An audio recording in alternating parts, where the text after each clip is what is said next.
দেশি পাঁচমিশালি মাছ, এগুলো দেশি শিং এবং মাগুর মাছ, এগুলো দেশি কই মাছ,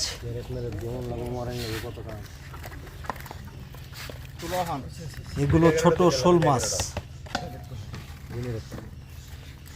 এগুলো ছোট ছোট মাছ, হরেক রকমের মাছ, কই আছে, খলিশা মাছ আছে, কাটকিনা আছে, পুঁটি আছে, ট্যাংরা আছে, ভেদুরি মাছ আছে, এগুলো দেশি চিকড়া।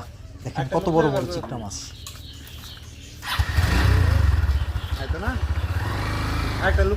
আমার ইউটিউব চ্যানেল চলগুড়ি বাংলাদেশকে সবাই সাবস্ক্রাইব।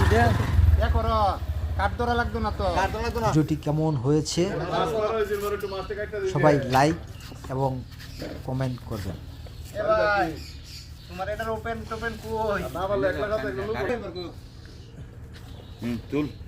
ভিডিওটি শেষ পর্যন্ত দেখতে থাকুন।